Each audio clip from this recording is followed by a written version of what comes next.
Grabe mga kababayan, kita nyo itong balita ito ngayon mga kababayan, dito po yan sa PNP, sa kanilang website mga kababayan.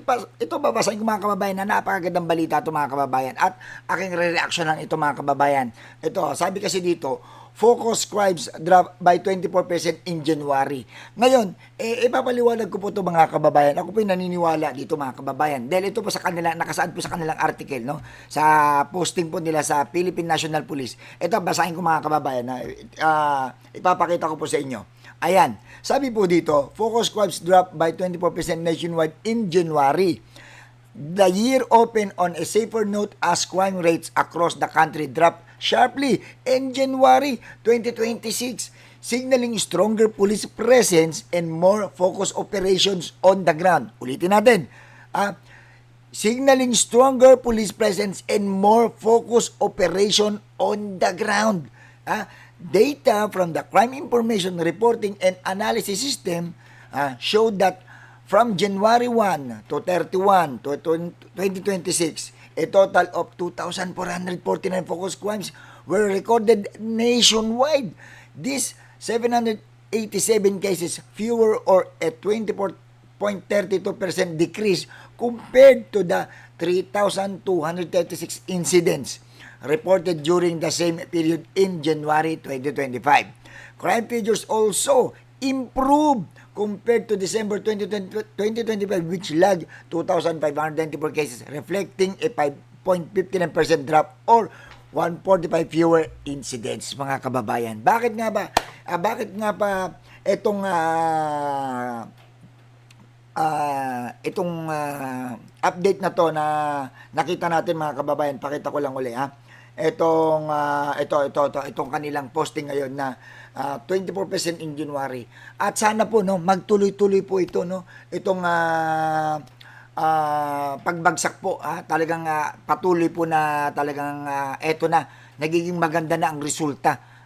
Itong crime rate natin ay bumababa na at talagang good job sa ating PNP. Ito mga kababayan, reaksyonan ko to, patutunayan ko sa inyo na kung bakit talaga tuluyang bumababa na to itong crime rate sa Pilipinas. Alam niyo kung bakit mga kababayan?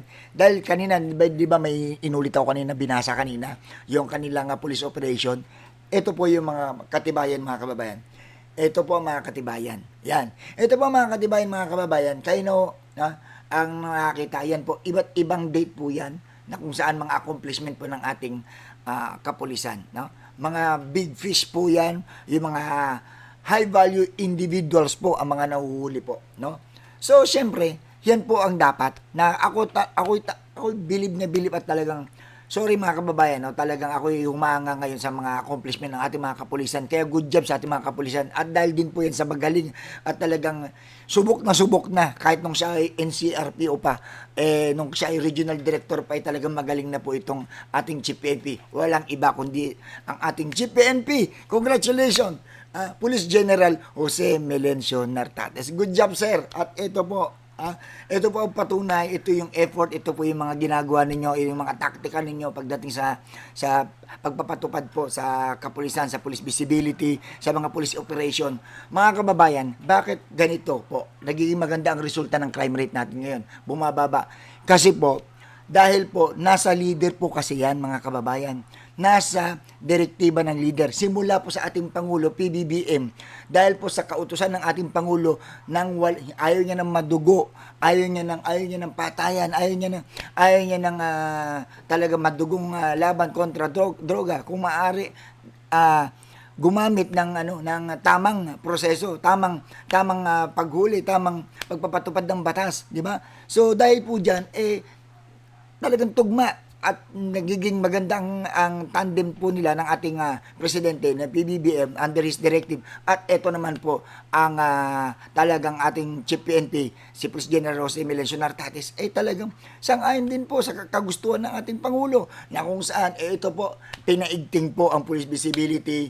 At dahil nga po sadyaw talagang ganito kagaling ang diskarte po ng ating Chief PNP, ang pinalakas niya yung police operation.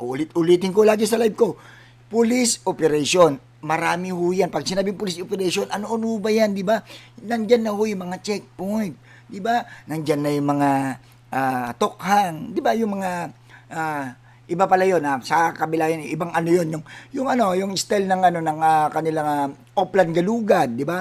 Oplan Sita, 'di ba? Oplan na ang tawag dito, bakal, 'di ba?